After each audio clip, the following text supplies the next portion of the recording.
কোচবিহার জেলার কথা যদি আমরা বলি তো হিসেব করে দেখা যাচ্ছে এখন গত বছরের তুলনায় এই এক বছরের মধ্যে ৬৪,০০০ ভোটার বেড়ে গিয়েছে। ভুতুড়ে ভোটার নাকি? কিভাবে বাড়লো এত ভোটার? শুভঙ্কর রয়েছেন আমার সঙ্গে সরাসরি। শুভঙ্কর, এই যে ভোটার বেড়ে গিয়েছে এ সম্পর্কে কি জানা যাচ্ছে? কিভাবে ভোটার বাড়লো, কোন কোন এলাকায় বেড়েছে? আমরা এর আগে দেখেছিলাম যে ভোটার হিসেবে যাদের নাম রয়েছে, আমরা দক্ষিণ চব্বিশ পরগনা দেখেছিলাম, তারা কেউ হয়তো শিলিগুড়ির, কেউ মালদা, কেউ মুর্শিদাবাদের বাসিন্দা। এক্ষেত্রে এরকম কিছু জানা যাচ্ছে?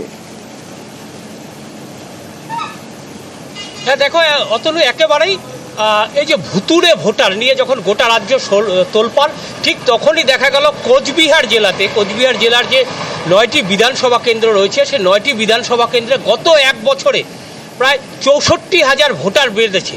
এবং তাৎপর্যপূর্ণভাবে সীমান্ত লাগোয়া বিধানসভা শীতলকুচি, সিতাই, দিনহাটাতে যেমন বেড়েছে, নাটাবাড়ি বিধানসভা কেন্দ্রেও কিন্তু ব্যাপক হারে ভোটার সংখ্যা বেড়েছে।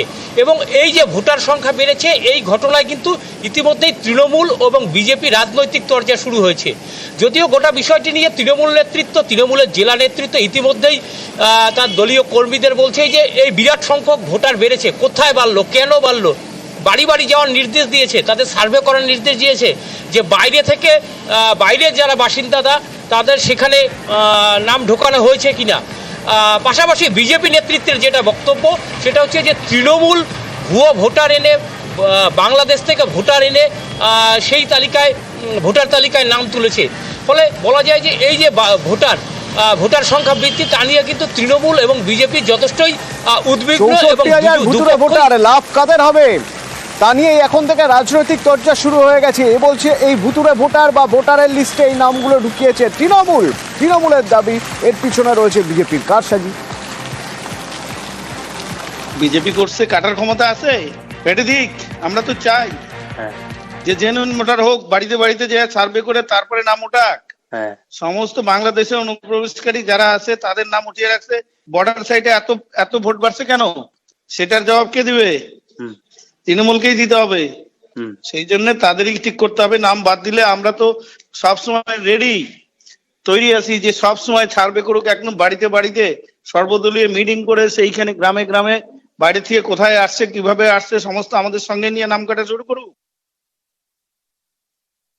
ওদের যদি সেটা জানা থাকে যে বাংলাদেশিরা ভোটার লিস্টে আছে, তোরা চিহ্নিত করে কমপ্লেন করুক কি কাছে। তাদের তো বক্তব্য হচ্ছে বাইরের লোকের নাম তোলা হচ্ছে, সে বাংলাদেশি হোক কি অন্য রাজ্যের লোক। তাদের নাম মহারাষ্ট্রের ক্ষেত্রে দেখা গেছে, দিল্লির ক্ষেত্রে দেখা গেছে, তাদের নাম তুলে দেওয়া হয়েছিল।